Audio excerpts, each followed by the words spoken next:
Welcome, the library annex. Imagine the amount of money that went through this place, and now we're here. Isn't that great? So anyway, it's a great room to be in, particularly in the winter, because it's got high ceilings, and hopefully the risk of respiratory diseases will be minimal tonight. And if anybody is coughing, just take your chair to the outer limits. That would be great. This whole program is recorded. And I don't know, did these people have to sign releases or something? Or are you just going to get the back of their heads? I mean, if your back of your head is distinctive, you know, people will recognize you. They know where you are tonight. Okay, well, onto the internet. And there was an amazing story today, geologically, where there was a billionaire in California that left all his money to the San Andreas when he died. Left all his money to the San Andreas. He wanted to be remembered as being generous to a fault.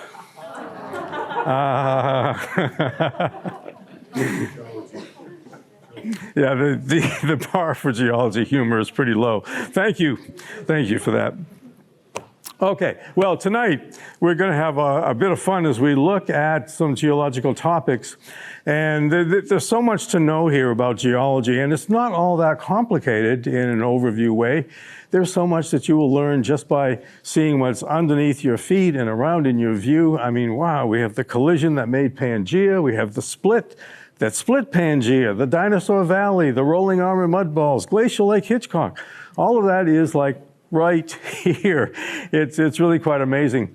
And so I could never leave my job in the Connecticut River Valley. After coming here from California, I said, oh, you know what? This is the best place in the world to study geology. And so I've been doing this for like 55 years now. And I still haven't gotten to everybody. So I'm glad you're here. So let's take a traipse through geological time here, particularly with a focus on lava in the valley, which is, of course, now the Holyoke Range. And so the title of this topic, as you can see, The Amazing Geology Stories of the Holyoke Range, Holy Basalt.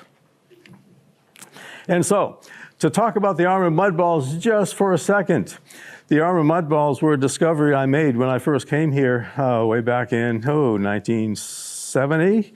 Anybody remember the 70s? Hey. So in any event, it turns out these are extremely rare things, and they're just fun as well, and they're a rare glimpse at a geological event from the Jurassic, which was 200 million years ago. And I brought the traveling armored mud ball collection right here. Some of you have seen them already, but make sure you don't leave before you touch an armored mud ball from 200 million years ago.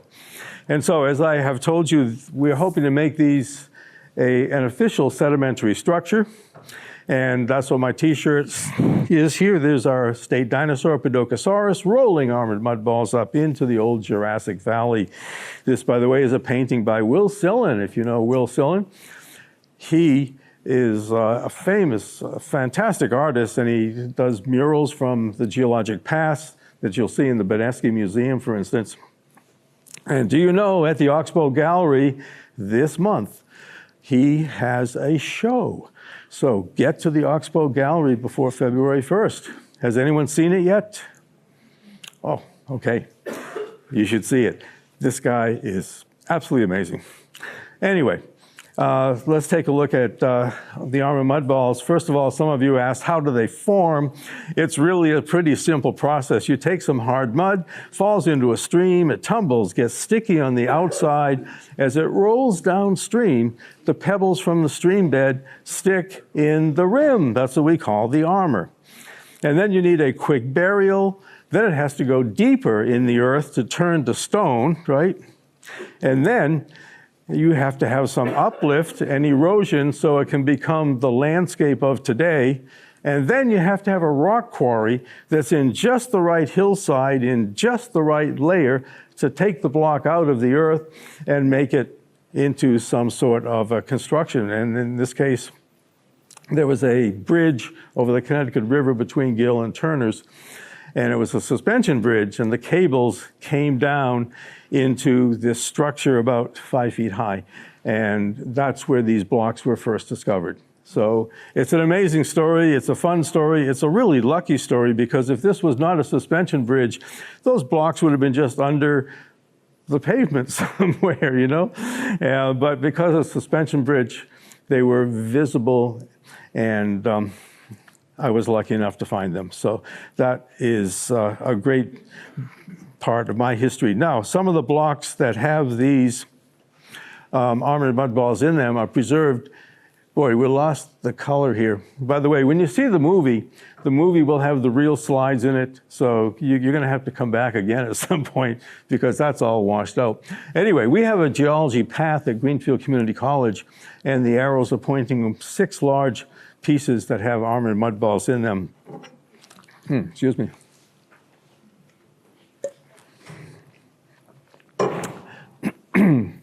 And the other place recently that has an armored mud ball about the size of this desk is at Great Falls Discovery Center in Turners Falls.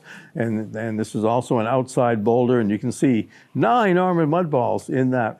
6 of them are pretty good. A couple of them are just pieces, but wow, that's a really good place to go to. Just to give you some idea about what you're looking at, there's a dime for scale in this one here, but you can see the beautiful armor. The mud would be the darker part of the rock. You can see them lined up here in a old stream. That's an old stream channel that you're looking at, once again, from 200 million years ago. And the one up above it, there's actually about 6 or 7 armored mud balls there. One is the size of a basketball, which you can't see too well, but it's right on the edge. It's a really spectacular piece because the way they quarried it, it gets 2 dimensions of the ball. So you can really see that it is a round object in the rock. So my goal is to make this a state sedimentary structure, a state symbol. We have like 50 symbols, over 50 things that are part of the kind of the unique heritage of Massachusetts. Do you know what our state muffin is? That's a good one. That's a good one. It's the corn muffin. I don't know why they call it the corn muffin. Did you get that right? I didn't know. Good for you.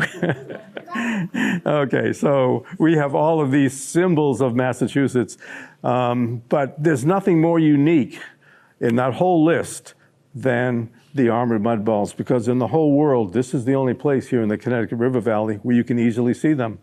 There's a few other places where they've been found, but they're in Greenland. Oh, that's why Trump wants to go there.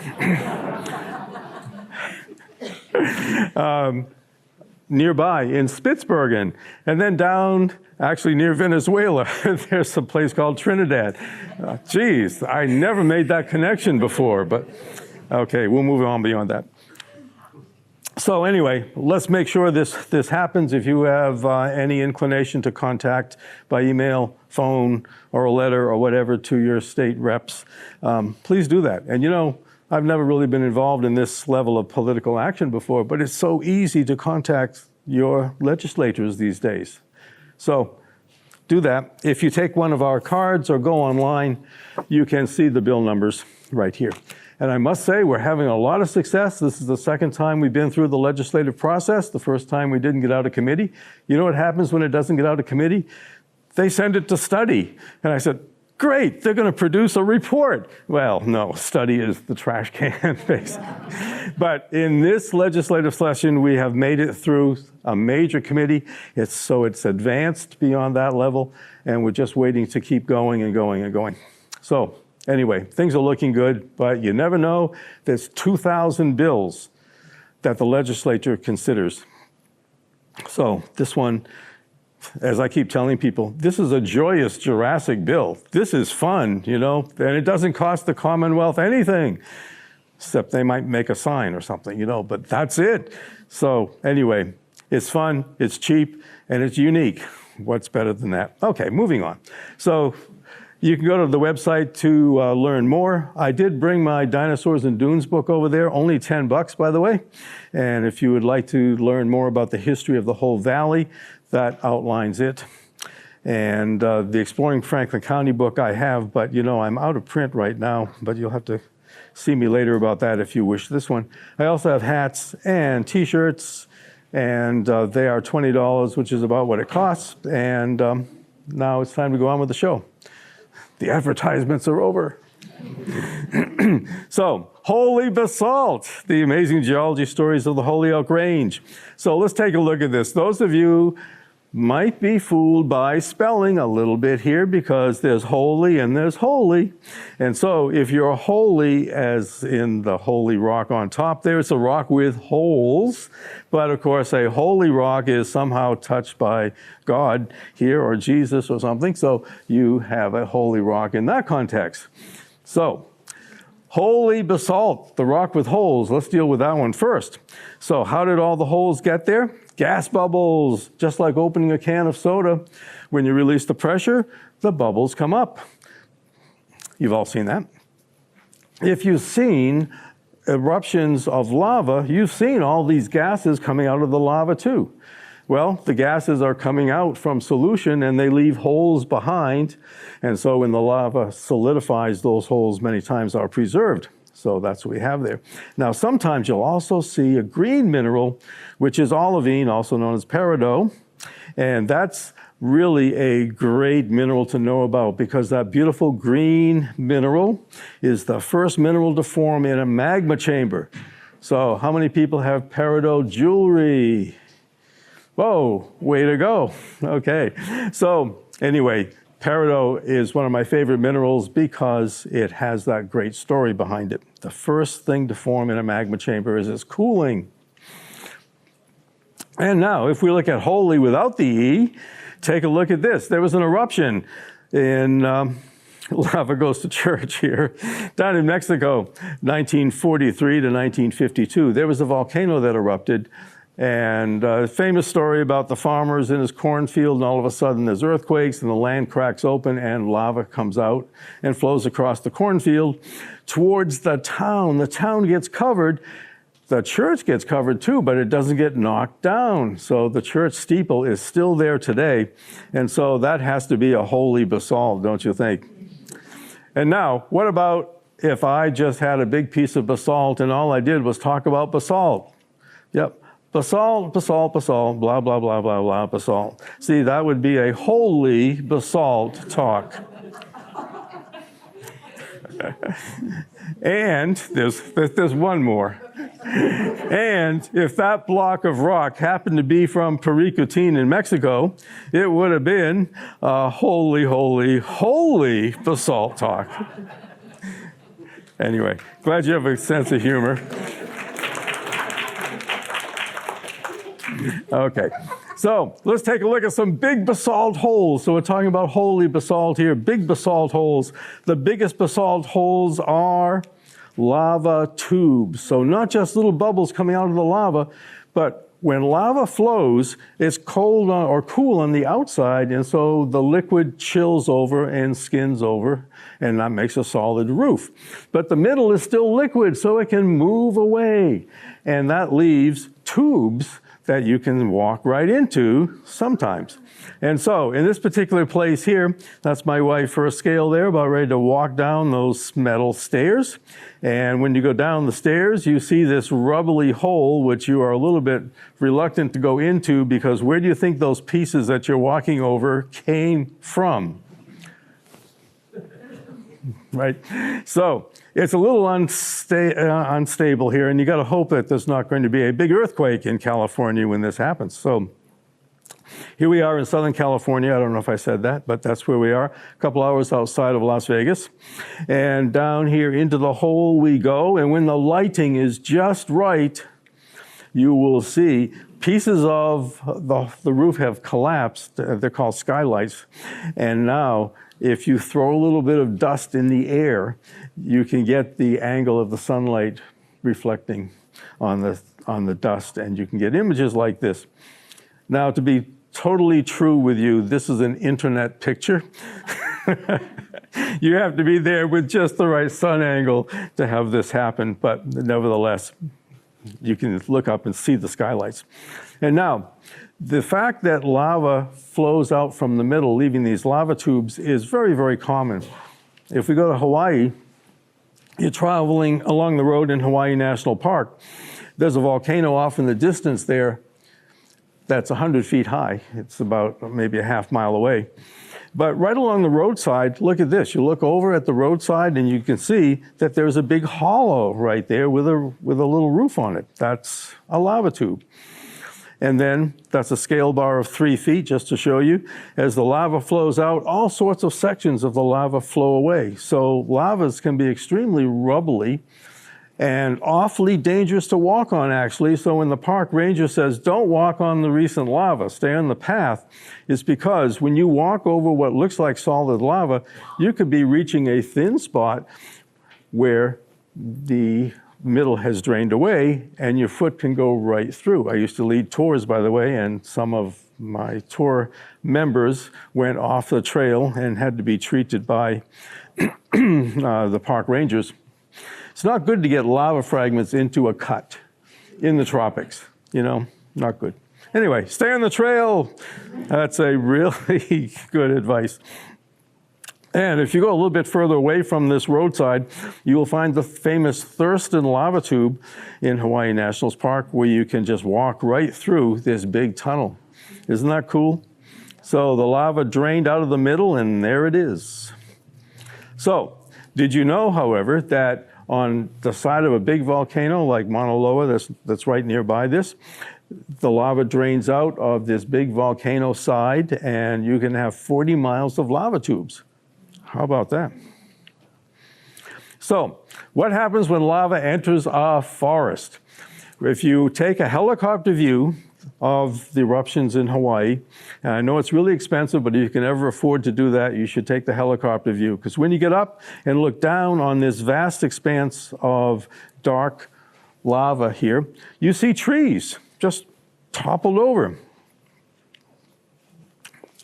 Can you see them all along the rim where the lava flow is advancing? So what happens here is there's molten lava in the lower part of this picture, but as the lava flows across this forest land, the top of the lava is cool, but the middle part of the lava, as it's flowing, is extra hot, of course, burns the tree trunk off, and the tree falls down on top of a cooler surface. So you find lots of trees toppled over on top of the lava. So you might wonder what this has to do with holy basalt, but think about the tree trunk that gets burned out. The tree trunk that gets burned out leaves a hollow, and we're looking right down into one right here. It's called a tree mold. So another hole in basalt. So let's take a look at the whole summary here. And that is, we have the gas holes, that's known as vesicles. We have the lava tubes, and we have the tree mold. So those are the ways you get holes in lava. Now, sometimes these holes will get mineralized, because once you get a hole in any rock, by the way, it doesn't have to be lava, but any rock that has a space or a hole in it, think limestone, for instance. You know what they call those holes in limestone? Caves. Okay. I don't mean to stump you tonight. But anytime you get holes in the earth, groundwater comes through the earth. And when it finds openings, it's going to bring minerals with it into those spaces, and they will start to crystallize. And so that's why when you see things like this, these many times come from lava where you have an abundant amount of water with minerals coming through, and sometimes very hot, coming up through with magma chambers nearby, and you can get a whole bunch of crystals like quartz coming through and crystallizing into those spaces. So they're called geodes. I think everybody has seen those. Okay, so let's take a look at what basalt is. We talked about holy basalt. What is it? It's lava. It's the most common rock on Earth. Yet, if it's so common, it's not commonly seen. Can anyone explain why lava is one of the most common rocks on Earth, but not commonly seen? Well, I got two answers here, so go ahead. What's your guess?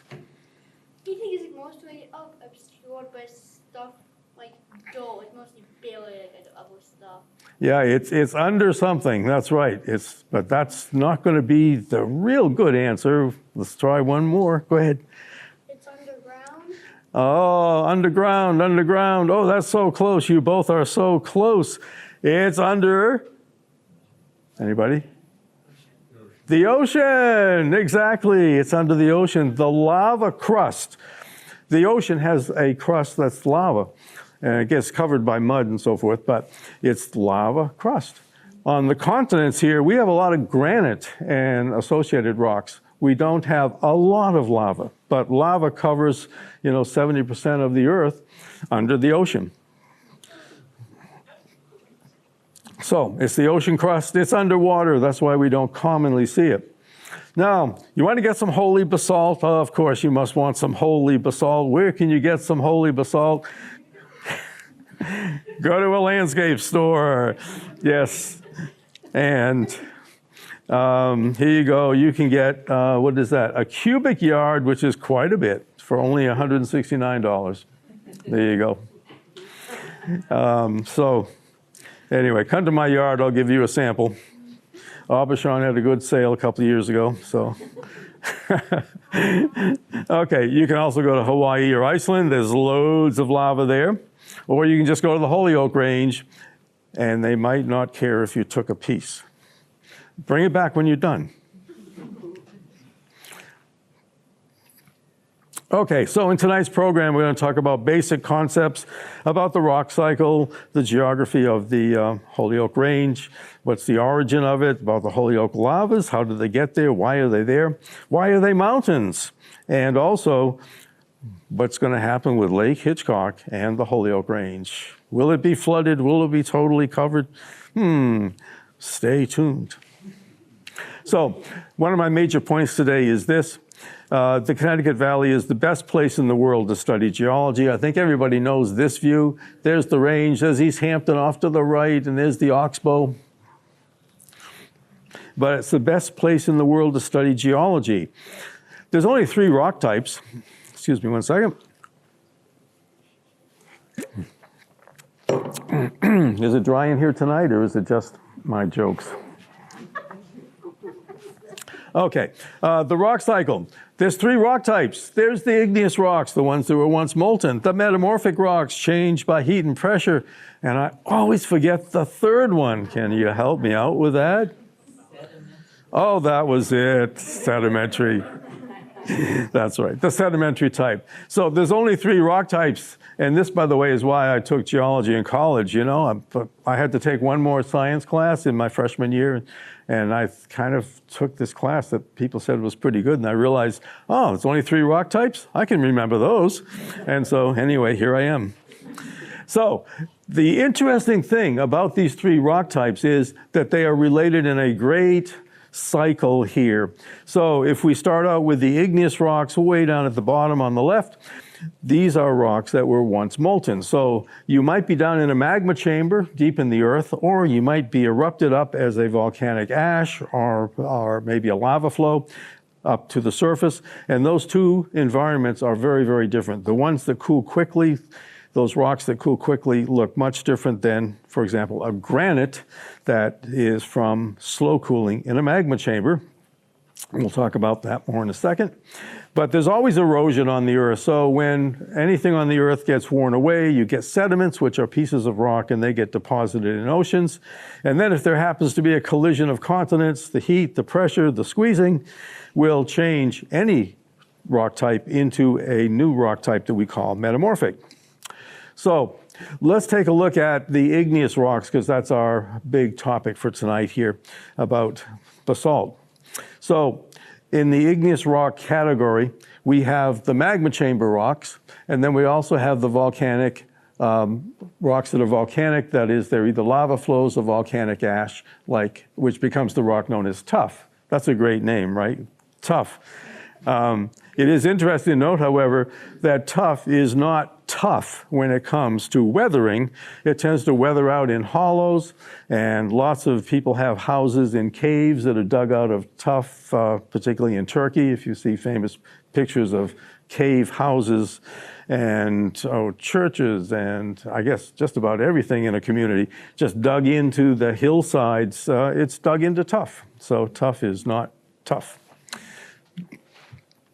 So What happens with fast cooling? If you're part of a volcanic ash or a lava flow, the cooling of the liquid is extremely fast. And so the crystals inside that are hoping to get together, all the elements hoping to get together, they can't get together in very big sizes because cooling is just too fast for that to happen. But if you're down here in a magma chamber, it's called intrusive because it's in the earth, it could be 1 million years to cool. And so all the elements have a chance to come together into larger and larger and larger sizes. Okay, so that's why granite looks so much different than basalt. So how many people have granite countertops? Okay, well, invest in that. It's something that's really interesting to look at. So granite countertops, you can see all the crystals right there grown together. Of course, I'm a geologist. I had to have a granite countertop. My Formica one just had to go once I moved into the house. So anyway, it cost a small fortune, but I appreciate it every day. Come on over sometime. Okay. Anyway, that's granite. It's a wonderful story just to think about this coming from deep in the earth and all the little elements coming together to make the crystals that I see there. So that's the difference of granite versus basalt. How many people have basalt countertops? See, nobody's got basalt countertops because when basalt cools, it also cracks. And so, you know, it's not a really good material to make a slab out of. Okay, anyway, we have the best place in the world to study geology, and why is that? What's the proof? Let's take a look at this. As you look across our Connecticut Valley, we have metamorphic rocks in the highlands of the Berkshires and also over to the east of this picture in the central part of Massachusetts. We have dinosaur footprints in our sedimentary rock. Oh, there it is. We have a lava flow, that's the Holyoke Range, and we have the landforms of river erosion, deposition, the bed of Old Lake Hitchcock. I mean, just an amazing amount of history is right here in our view. If we take a look at the lava flow a little bit more closely, the orangey arrows are pointing to the Holyoke Range lavas, and that's 400 feet thick. Did you realize that? Do you know how far the Holyoke Range lava actually goes? It goes all the way from over in the Belchertown area there in Amherst area, and it makes the curve here in Easthampton, and then it goes all the way to New Haven. Wow, that's a 100-mile lava flow. Now, it's not just a lava flow, but there is also a second lava flow associated with this, one that came a little bit later in time, and those other arrows there show you another little bump that you can see the ridge line. See, there's two ridge lines, so that means there's not just one thing there, there's two things.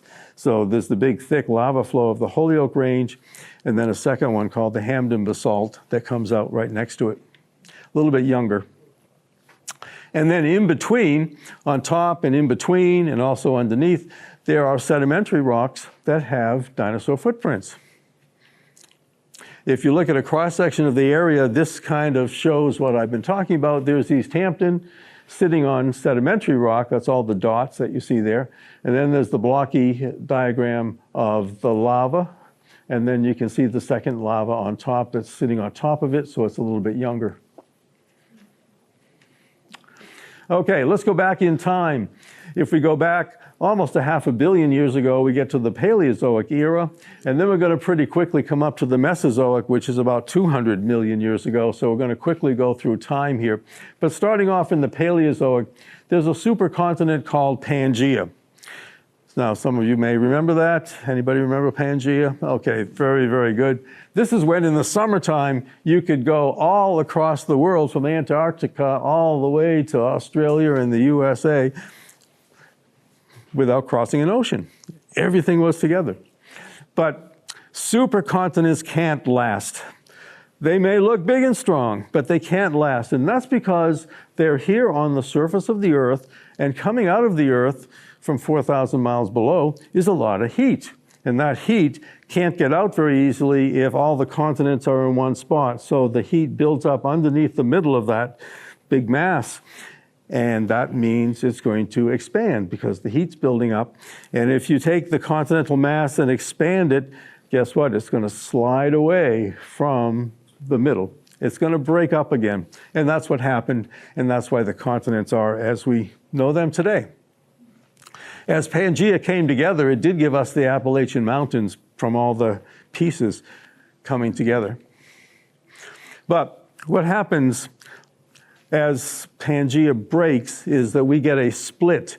North America, of course, is going to slide away from those other pieces of crust. Now, you all know that because they're not connected today. But what's really important about this, and is part of our story with the Holyoke Range, is that this is a stretching stress, and it's going to create a whole bunch of cracks. And one of the cracks is where the ocean comes in, of course, the Atlantic, but there are loads of other cracks that actually didn't get the ocean, and we're living in one right here. That's why we have this lowland along Easthampton, all the way Northampton, Greenfield, et cetera, and all the way down to the ocean at New Haven.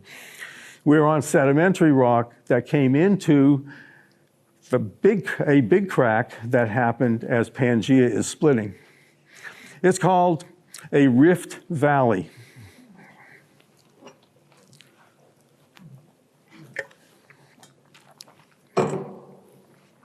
And we have a fault that's over in the Amherst area. It's called the Eastern Border Fault. When you look at our valley, the valley lowland, ends up against the Pelham Hills, central Massachusetts uplands over there. If you know where Route 63 is, 63 goes right along kind of that topographic boundary and kind of follows where the old fault boundary, where it is today. This fault is no longer active, but when Pangea was splitting, we had this rift. Now, into the rift, all these sediments wash into this valley, just like in Death Valley. That's a rift valley that's splitting there as well.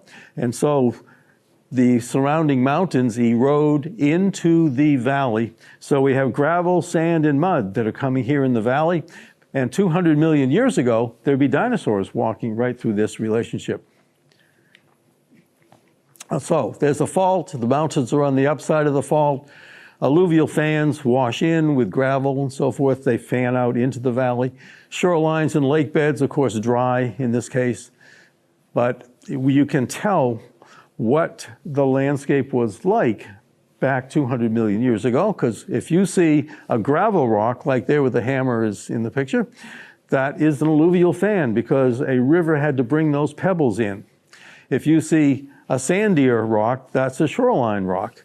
And if you see a rock that's got mud cracks, then sometimes you see that little thing right there, that's a raindrop impression. And you can find those fairly commonly in rocks, by the way. This is not extremely rare. Sometimes there's so many raindrops that it's just a spatter. So you have to kind of be lucky to get a good surface that only has a few raindrops.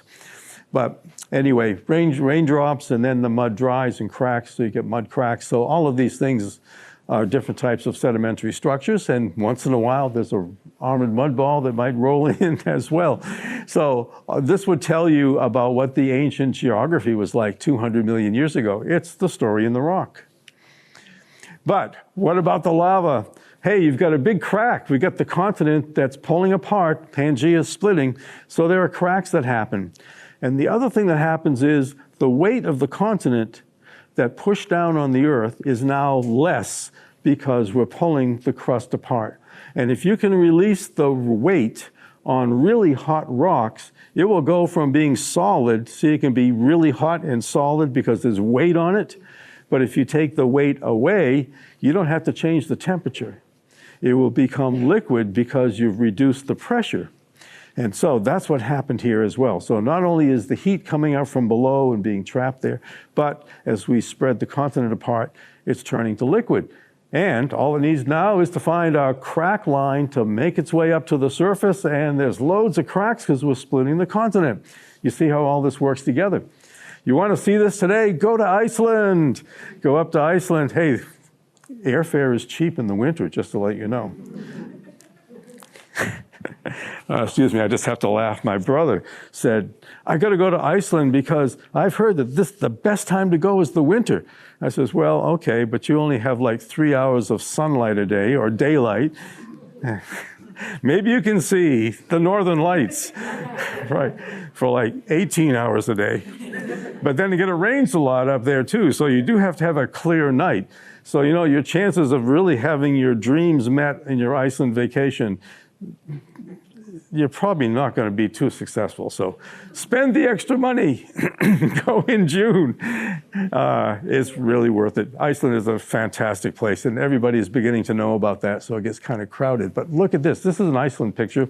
Look at all that eruption happening there. The lava that comes up out of the earth is really hot and fluid.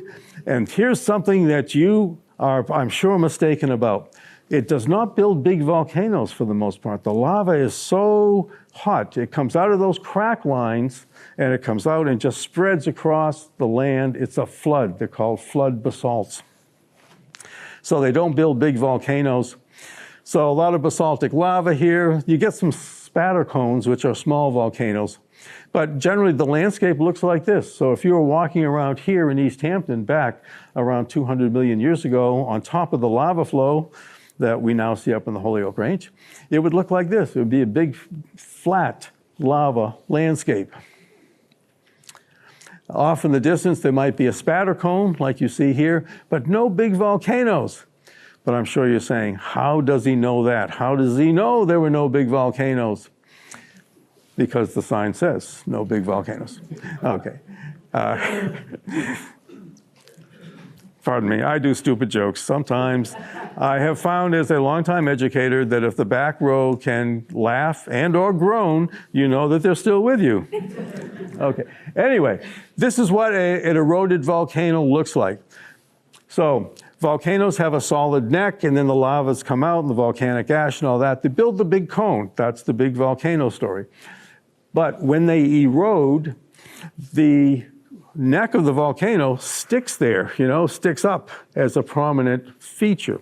And then what happens with the volcano is the lava's coming out of the volcano, it also expands and cracks, and we have things called dikes that follow those lateral cracks. So if you look at any old eroded volcano, you'll typically see these vertical dikes that are going out into the distance away from the center neck, like you see here in the picture. All up and down from here to New Haven, there's absolutely nothing like this. The only thing we have is a slab of lava that today is tilted and eroded and sticks up. So no big volcano. So the lava is volcanic, but it doesn't have to be part of a volcano. So that's confusing, isn't it? But no big volcano. So we don't see anything like this. It'd be kind of nice if we had something like this, but we don't see anything like that. So we do see basalt columns, however. They're not crystals.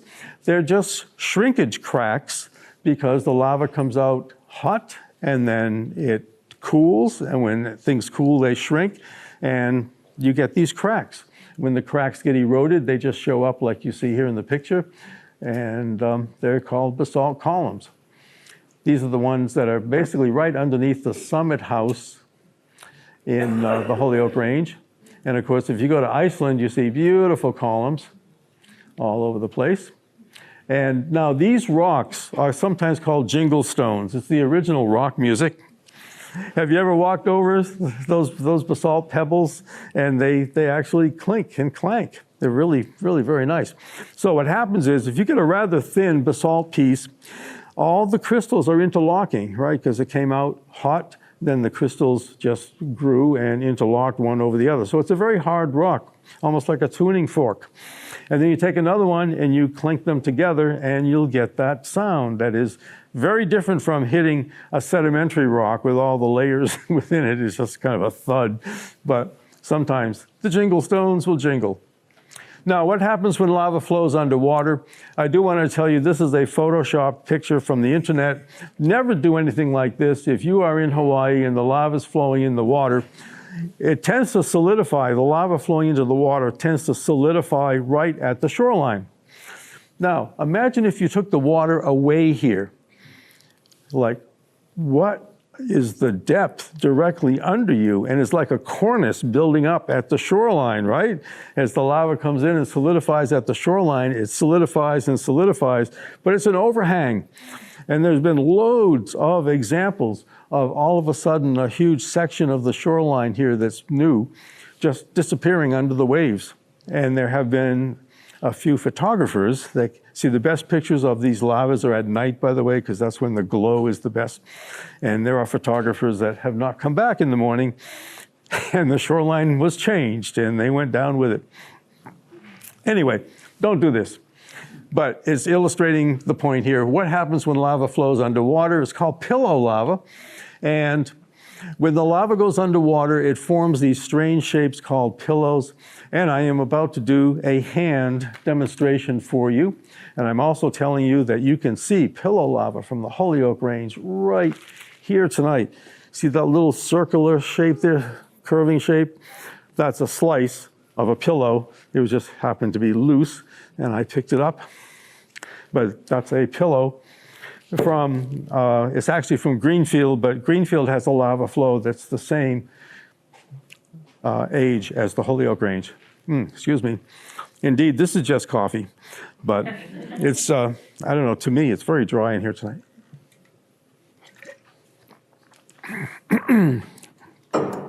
Actually, it's a hot topic. So, my hand demonstration. Goodness, you can't leave without this. So how do you get a pillow? It's really, really neat. Tell your kids all about this. So imagine my hand underwater is the lava flow. So the water's up here. The flow has gone underwater. So the flow is going to be chilled very nicely by that water. So the surface is going to get nicely chilled. But on the inside, as you know, it is still liquid.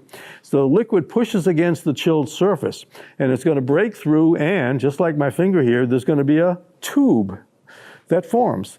And then another one, and another one, and another one, and another one. So underwater, lava advances not as a flow front like you see on land, but as a series of tubes. Now, when you see the tubes in a rocky outcrop, they look like a bunch of pillows thrown together. So it's called pillow lava. So here are some that are underwater. And yeah, this is important. You're going to have a test in a minute. Basalt columns, that's land, right? You have to cool on land for the columns. But underwater, it's the pillow lava. So we're going to test your understanding of this in just a minute. So in the Mesozoic era, the Connecticut Valley had lots of lakes. These are kind of like lakes that you would see in Death Valley today. You know, there's a lake out there today, but it's going to be gone in a few months. So they were shallow lakes. You've probably heard about Lake Hitchcock. The pillow lavas are a whole different age than Lake Hitchcock. Lake Hitchcock is glacial, a few thousand years old, 10,000 years old. Okay, I got to be correct. Lake Hitchcock drained 14,000 years ago. So Lake Hitchcock, 18 to 14,000. The pillow lava is 200 million, you see, so we're not on the same page here. So this is a diagram showing pillows forming, but I like my diagram better with my hand. And here's a roadside view in Greenfield. Now, can you see, if you know that that's lava, can you see that there's no columns there? Can you see this thing right there? There it is, that's the pillow. And the neat thing about these pillows is when you have hot lava and water interacting together in an instant, the surface of the lava is just going to shatter. It's going to be like a pastry crust. And if you can get that sense here, it's all very, crusty right along that surface, chips away. And then when you get into it, it cools a bit slower on the inside. So the surface has a whole different texture than the interior of the pillow. Okay, how's everybody doing? Are you learning too much tonight? Too much, too fast? Okay, so here's one of these pillows that has been broken along that roadside, and there's a red pen that's in a vesicle, but you can see the roundish shape. Now, do you know what Goat Peak is? Have you climbed the metal fire tower at Goat Peak? Boy, some of you have a lot more places to explore just up there in the range. Okay, well, if you start to climb the final few feet to get to the base of the tower, so you're not at the tower yet, you're just down below. Nice view into Easthampton at that point, actually. And then you go up towards the tower. But there's a kind of a scrubby slope that you can see right there. Doesn't look like much. They really should get up there with some pressure washers and really clean it off. But you're looking at the base of the lava flow here. That is the lava flow. And notice, there's no column shapes. There's a closer view. Can you see those roundish shapes in the moss? Okay. So at that point, the lava was flowing into a lake. Now, it's probably a fairly shallow lake because if you look at other places in the Holyoke Range right nearby, you do see the columns. See, so if the lake is 10 feet deep, you're going to get 10 feet of lava with pillows, and then all of a sudden it'll be facing land here and on land, and you'll get the columns. So I'm going to tell you about fake pillow lavas here, fake pillow lavas. I know this is something that's disturbed you time and time again. The scammers that were going to sell you a picture of a fake pillow. Let me tell you about this. Okay, I had a friend that said, oh, you got to hike this trail up on the backside of the range here, and you're going to see this big boulder, and it's got incredible pillows. So I hiked over there, and there they are. There's the boulder. And you can see all those little roundish pieces, shapes. They really show up very nicely. When you see the edited version online, you're going to see these pictures much better. But actually, this is just columns that are now weathered by into the round shapes. Because the edge on anything will start to weather off, right? The edges tend to weather more than the mass, the middle of the mass. So that's what the backside of that big boulder looked like. But the front side just looked all round like this. So it did look like, at first, a whole bunch of pillows. Okay. And then, if you're down along, you know where the dinosaur footprints are on Route 5? Everybody knows that, I hope. But just across the street, there's some sedimentary rock, and it has layers like this. You say, oh, look at those beautiful pillow lava. But no, that's just spalling off edges of layered sedimentary, a layered sandstone. So you don't see, the thing is, it may look like a pillow, but it doesn't have any of the structure of a pillow. It doesn't have the crust, it doesn't have the air bubbles, see? So you know with a quick look that it's a fake pillow. Spheroidal weathering is what it is. Okay, now comes your test. Are you ready? Are you ready for the test? So here we are. We're climbing up from the halfway house there towards the summit house. And you reach this point about halfway. It's the contact between the Holyoke basalt and the underlying sedimentary rocks. Now, sedimentary rocks are layered, right? So you can tell when you get to the layered rock, and then all of a sudden you have kind of a more massive, different rock. It might be almost the same color, but it just looks, the texture is different. So there we are where the arrows are. So can you tell right here, if you had to make a guess, pillow or columns? Columns, yes.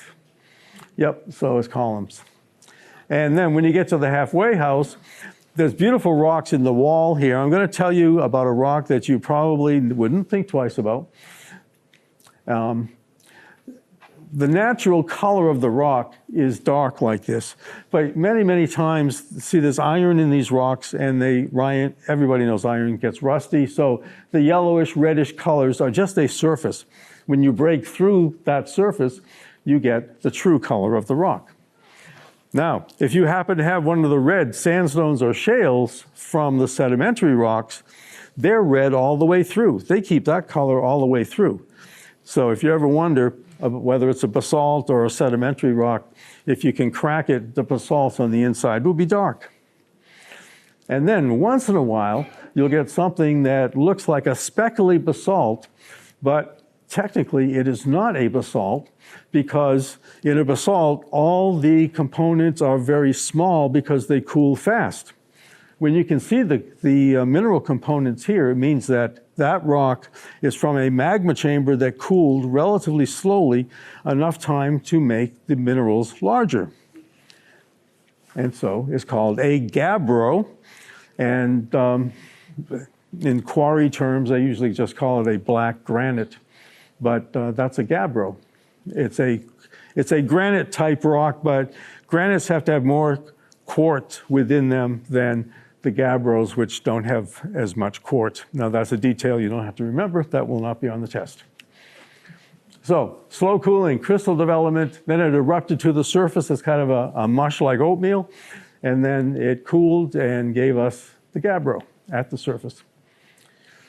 Okay, so again, another detail. If you look at geological literature, they call this the Holyoke diabase, not the Holyoke basalt. A diabase is just a slightly cooled basalt that does have some graininess of crystallization, as you can see within it. Not on the test. Moving on.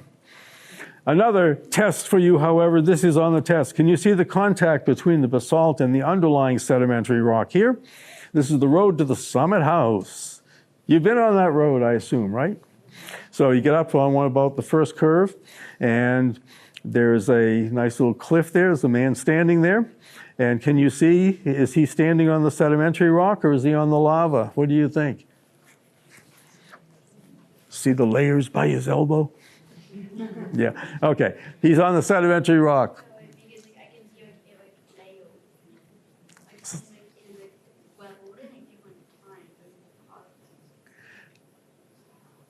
I'll have to talk to you later about that. So again, pillows or columns? Columns, right. You don't see those roundish pillow shapes. So you know what's really interesting? How far is this point from Goat Peak? Geologically, we're right at the same spot geographically. You know, we're right at that boundary between the lava and the sedimentary rocks underneath. So that's the same spot. But about a mile away is Goat Peak. Goat Peak had pillows. This has no pillows. So somewhere between this spot and the Goat Peak spot, there was a shoreline, and we went into a shallow lake. How many people knew that? Wow, isn't that something? It's amazing what you can tell, the stories that are in rocks. It's just amazing, right there, you know, just right beside the road. And now, another story from rocks that has to do with holes. There is a leaf stem that's in a hole, and you'll notice, I think the next picture has a little bit better. There we go. It's called a pipe stem vesicle because it's like a pipe stem, it's kind of long. Now, pipe stem vesicles are really interesting. Geologists study them because as the gas bubble is coming up through the liquid lava, the lava is still moving. And when the lava moves, then the cylinder of the gas bubble also gets tilted. So if you ever wondered, where did my lava come from when you're looking at a rocky outcrop? If you have a tilt of a vesicle, where do you think it came from? You know, it kind of gets pointed away from where the lava is going. So if you happen to see this in a rocky outcrop, the lava was going that way, tilting them that way. Now, please note that this does not make any sense for this rock because it's loose and someone's holding it in their hand, right? But if this was stuck in the rock and you were measuring it, you could tell where the lava came from. If you do that 1,000 times across an area, you can get a pretty good idea about directions of the lava flow from 200 million years ago, and people studied these things. So that's a pipe stem vesicle. And finally, fossil earthquakes in the Holyoke Range. Yes. And are you still awake? Yes. Oh, good, good. You know where this is, perhaps.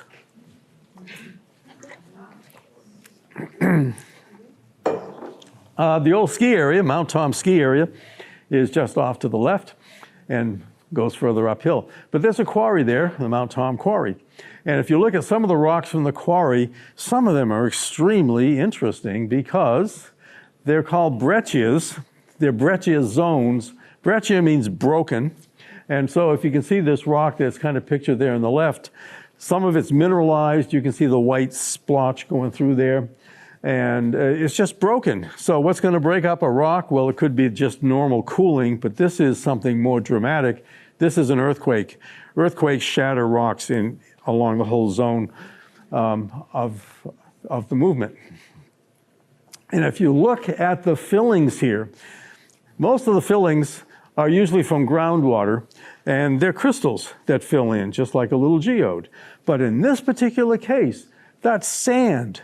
Sand has filled in the cracks.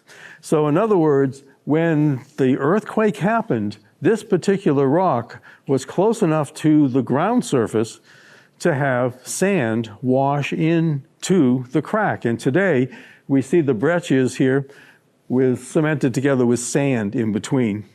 Now, there's a geologist, friend of mine who's from Colombia who works in the Hudson Valley a lot. He has found similar things, and he has found rodent bones in the cracks. So bones actually washed into those cracks back in the Jurassic time.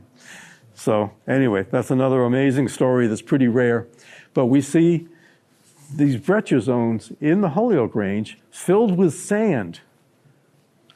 An amazing geology story once again. Okay, so when earthquakes happen, okay, this is a good example of a geological process that you can all use tonight. If you put your hands together tightly and you move them back and forth, do you feel frictional heating? Of course. So if you were a rock and there was an earthquake, earthquakes mean movement, right? One side of a rock has to move relative to the other side. So the heat that you can do with your hands is multiplied by exponentially in the earth, and it can actually melt that surface.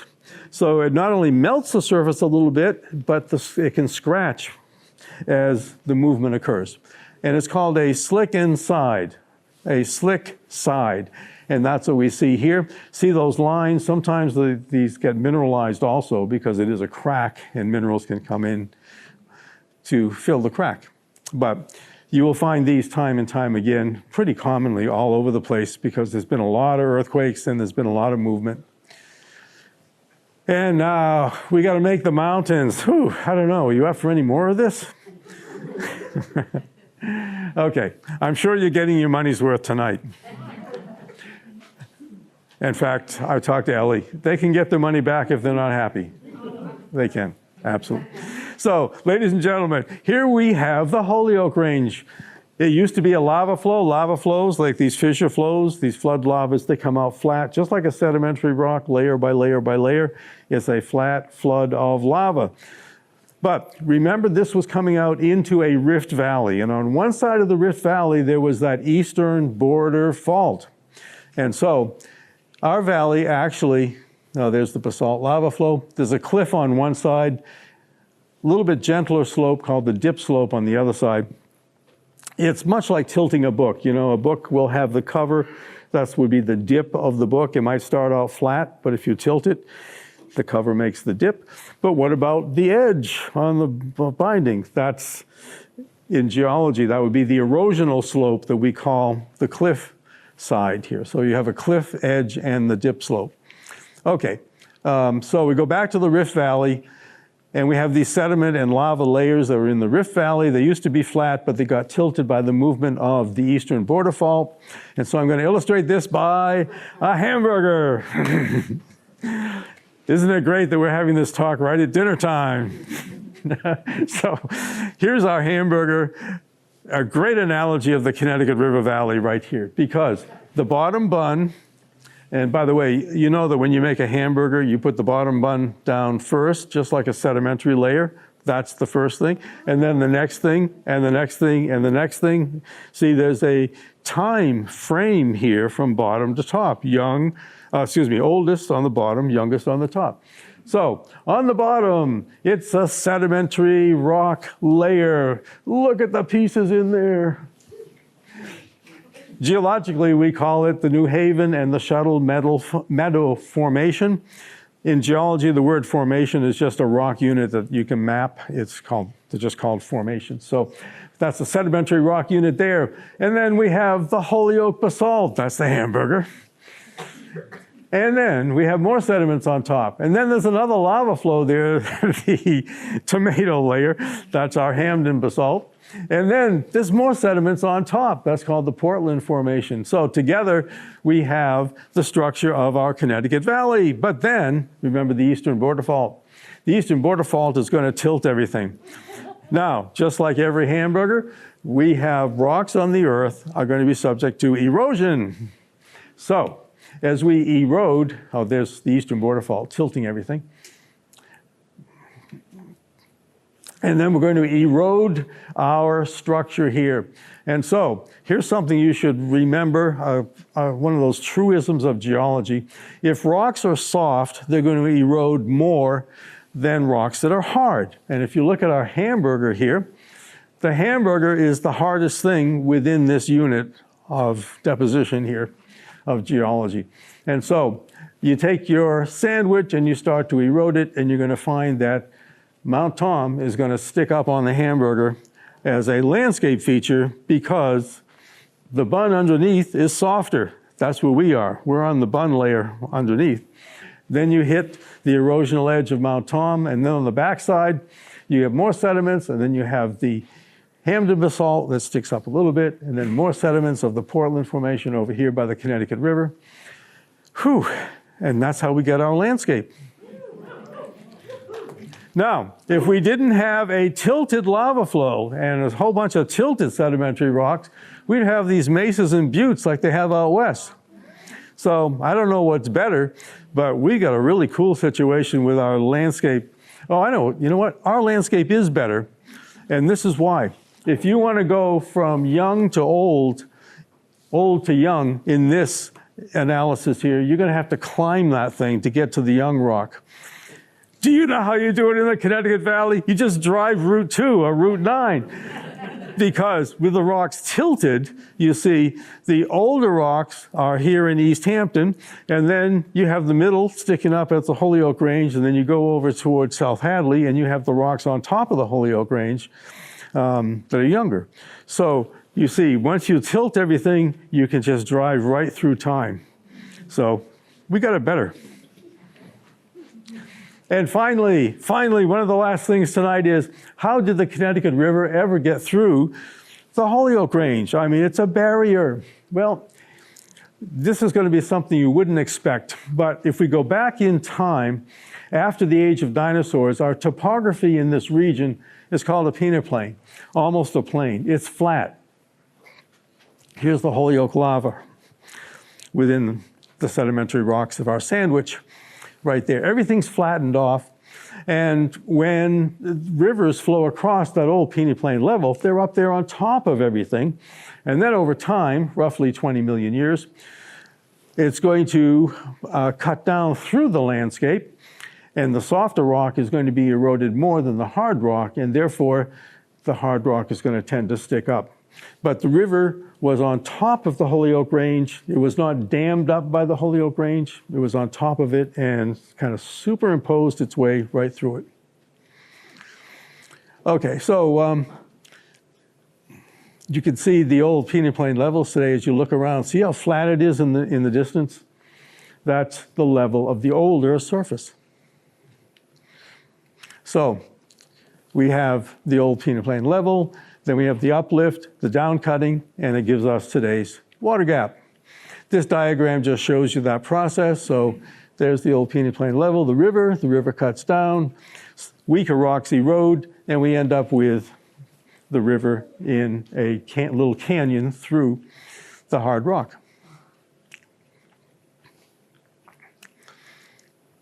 Okay, I do have one more topic. Have you ever wondered about that east-west bend of the Holyoke Range? Because we have like 100 miles north-south all the way to New Haven.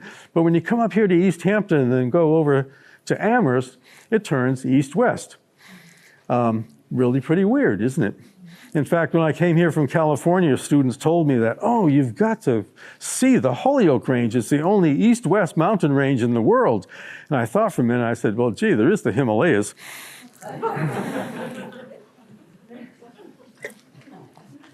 Yeah, so anyway, that was my first introduction to knowing about the east-west problem here on the Holyoke Range.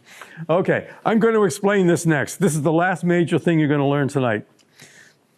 Of course, maybe you stopped learning long ago, I'm not sure. But anyway, here it goes. This is quick. This is easy. And by the way, have you ever wondered about that before? I'm not sure how much, if this is a concept you never ever thought about. But Okay, here's a geologic map of this area. Here's the Holyoke Range, and here is the gap where the river would go, and you can see how the range turns east-west. Then you'll also notice these lines, these black lines. Those are fault lines. Those are places where the rocks have broken. So if you remember the eastern border fault, that's a rift fault, so the fault drops down, down, down, down, down. But it turns out that at the end of the down-dropping phase, there was also some wrenching. So the Earth's crust was also being wrenched in a lateral motion. And you know this because when you see fault lines, when you see outcrops, you can see the slicken sides are lateral, right? So you know that the fault moved laterally. So what happened here is in the later stages of the downdropping, there was some lateral motion, and that flexed this part of the range more than way over here, because you're right over near the fault line. That's the eastern border fault, right there. So in any event, that's the cause of this. And then we get to the ice ages, and can you imagine standing on the Holyoke Range with the ice coming right towards you? Can you imagine that? Turning into the ice age, the ice is coming from the north, and there you are up there on the summit house saying, oh my God, look, it's coming closer and closer. And indeed, that's what's happening. It's coming closer and closer, and eventually it's going to go right up and over the range. Now, you remember those faults I was telling you about? How are they going to react to the ice coming against the Holyoke Range? Fault lines are breaks. And most of the time, those breaks are softer. They're weakness, zones of weakness. And so as the ice is coming towards the Holyoke Range, it's going to hit those fault lines and scour them out more than the surroundings. Have you heard of the Seven Sisters? Okay. Each sister is the area between two fault lines. So anyway, we have solved that problem for you. And finally, there's Lake Hitchcock, and you notice that the Holyoke Range sticks out like a peninsula into Lake Hitchcock. Lake Hitchcock did not cover the Holyoke Range. So we end up back at this picture, the wonderful picture of the oxbow. And you might notice that the oxbow has not been cut through here. So this is a painting before 1840 because in the floods of the spring of 1840, it was cut through. So anyway, you can imagine Thomas Cole, who did this painting, painting away and thinking and thinking and thinking, and I'm sure he's saying, wow, the Connecticut Valley is the best place in the world to study geology. So there it is, folks. There's the Connecticut Valley, all our great geology stories. And so you know some of them, of course. And what has been seen cannot be unseen. Okay. Thank you.